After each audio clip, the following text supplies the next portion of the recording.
Anyone who knows me knows that I love to talk about my daughter. I love to say her name. We do fundraisers. I light a candle in her room every night since she's passed. Keeping his memory alive, especially with his daughter. Every time I have her, we look through photo albums and talk about him. She's getting to the point where she's telling me that's not good enough. She wants him back. Obviously, I can't change that. My name is Heidi Soba. My name is Sue. Shanna Lehman. I'm Amanda Hartwig. This is my husband, Wayne Hartwig, and we are the founders of Bo's Heavenly Clubhouse. Bo's Heavenly Clubhouse is a nonprofit charity organization that is 501c3 certified. We specifically take care of parents that have endured the death of their child. 2017, February 27th, I had my twins, Porter and Adeline. They were born 7 weeks early. Spent a month in the NICU, and once they were able to eat on their own, they came home. Well, Ryan was a person, he loved life. He was a truck driver, which he absolutely loved as well. He was a father to a 7-year-old girl. He never met a stranger, really, because he became friends with them right away. He taught his daughter that no matter what goes on in their life, no matter how bad they think it is, there's always people who have it worse, and he was always there to help. He always had to be on an adventure. We'd always have to be doing something. And I remember my favorite parts of reflecting on Bo's life were with him and his big sister. They would have so much fun together. He would make her laugh until she peed her pants. Yeah. True story. They were so perfect together. Alexis was diagnosed with brain cancer when she was 9 years old in 2012. The process is how it is with anybody who has cancer. 4 years of continuous doctor's appointments, surgeries, not knowing how long we have with her. 4th of July. It was 8:50 a.m. and I went to go get my son Porter up, get him ready. We had a busy day, parade, fireworks, candy, everything. So got him up, and then I thought, well, I'll just get Adeline up. So I went in the bedroom to get her up, and she was gone. A year ago, on November 18th, he decided he couldn't take life anymore. He disappeared actually for almost 3 days. We searched for him, and almost 3 days later, on November 20th, he was found after taking his own life. So we knew that Alexis was failing and fast.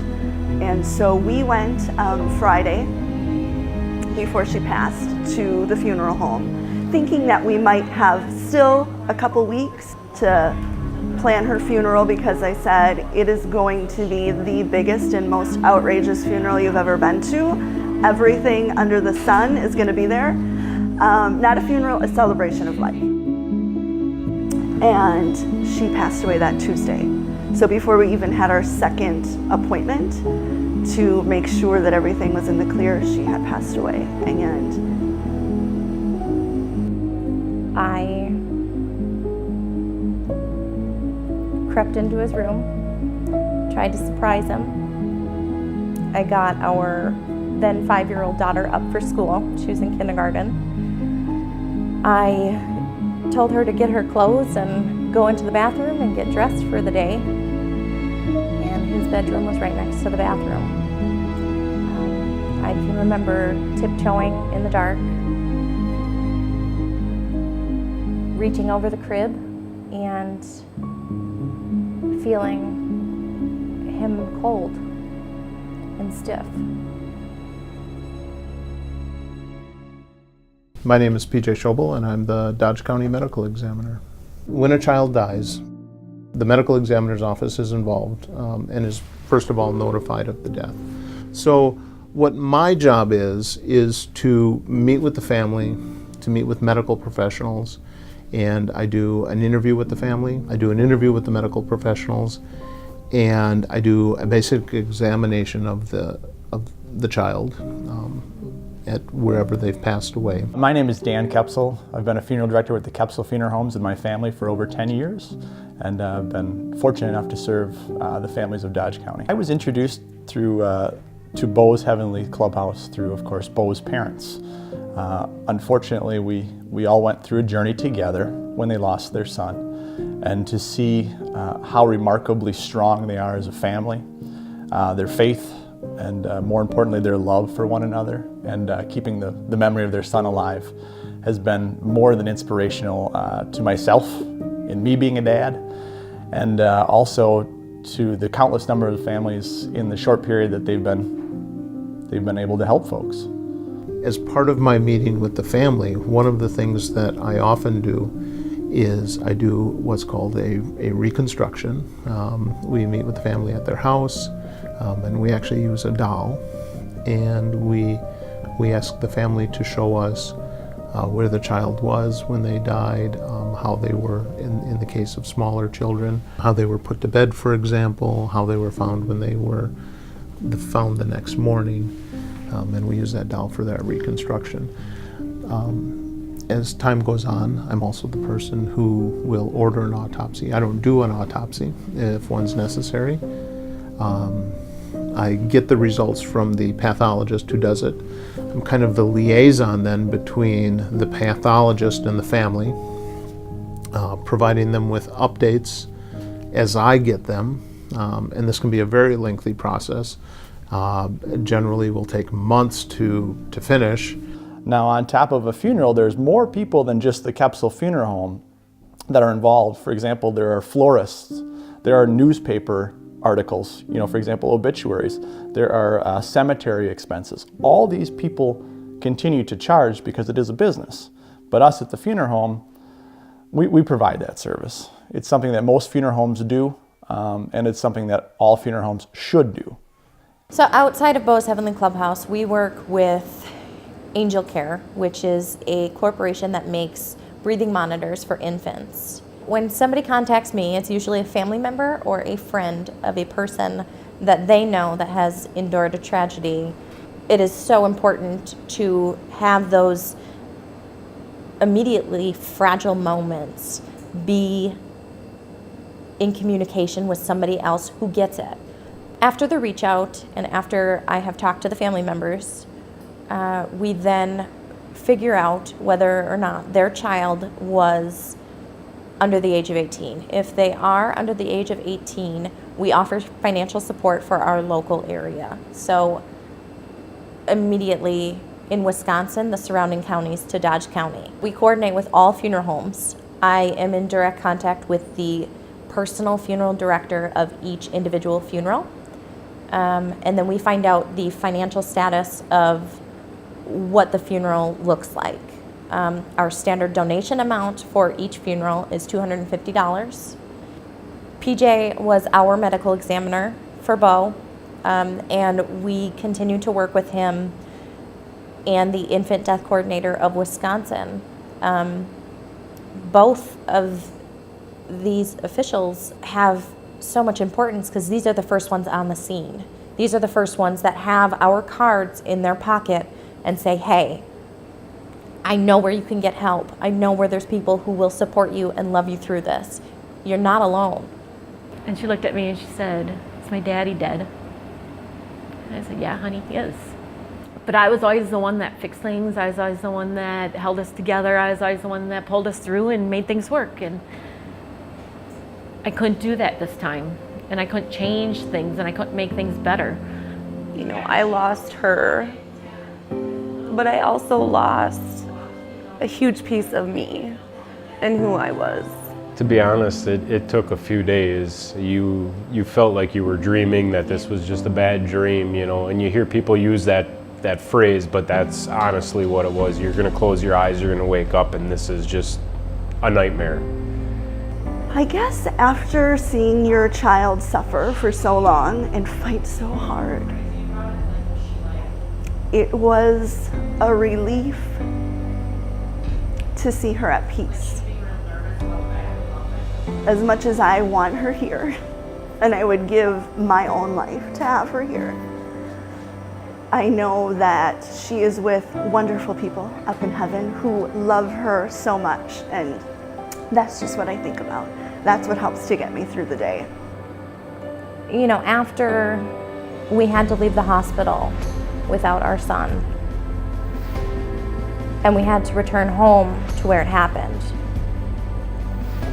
it was mandatory at that point that we review and reenact what happened with the baby doll. And going back into his room and seeing that crib and seeing the way he was laying, you almost feel criminalized. You almost feel like you did something wrong. And I remember thinking, we cannot be the only ones that feel this way. Wouldn't it be easier to not do Bo's Heavenly Clubhouse?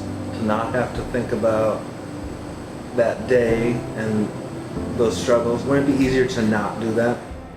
You know, it goes two ways, because it is a lot of work. You know, we love what we do, but we found also that the more you talk about your child, the better it makes you feel. You know, Bo is impacting so many lives. You know, if it wasn't for him, we wouldn't have met all these families. Absolutely. You know, I would give everything up to have him back, but I wouldn't change what we're doing for the world. You know, it is a lot of work, but it's worth it. I think what Bo's Heavenly Clubhouse does for the community the best is a support network. I think up until this organization existed, there really wasn't anything as in depth to help families, grieving families, young parents. You know, there's so much emphasis put on grief support for cancer, for, you name it, and I think that's important too. But I think this really fit a niche that maybe our community didn't have. Everything that they do is from start to finish complete. They've done the research. They have the folks on staff that have gone through these things and are there not to tell you how they felt, but also to tell you that they're here for you, that they want to listen to you, that they want to be a part of your journey as well. And if you need them at any time, they're going to be there for you, even down to the financial implications that happen when somebody loses a young person. There are costs that are involved. And sometimes younger families, like every young family, starting out, finances are a concern. So to have these folks open up more than their hearts in the way of donations and things like that is remarkable. It provides that support mechanism that families go through, or that those families need, people who are experiencing the same loss, so that they don't feel that they're going through this alone. And so Amanda here at Bo's Heavenly Clubhouse reached out to me a couple times, and I kept saying, I just don't know if I'm ready. I just don't know if I'm ready. Because I think I was afraid to admit at the moment what I felt was defeat. It's been the best thing for me. I have learned to understand grief better, and that most everything I'm going through, they're going through too. And I'm not so different than other people. I'm different than my friends who aren't experiencing it, but all of us are going through the same grief, no matter how we lost our children. Every time we come, whether we've been here last week or 6 months ago, it's just like walking into that family. They hug you, they welcome you by name. We couldn't ask for better lifelong friends. And it's not easy walking in to a group of people to talk about losing a child.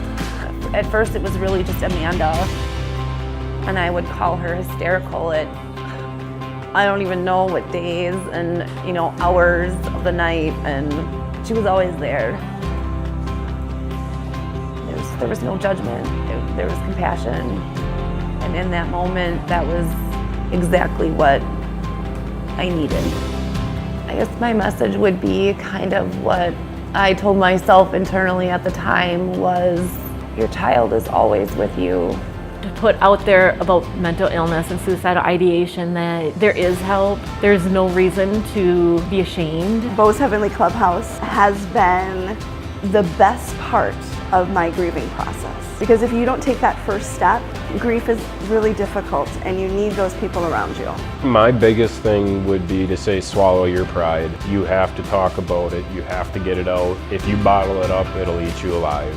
Parents, if you are looking for a safe haven, you can contact me directly at 262-388-4290. If you're ready to take action now, you can head on over to our Facebook page at facebook.com/Bo's Heavenly Clubhouse or visit our website at bosheavenlyclubhouse.com.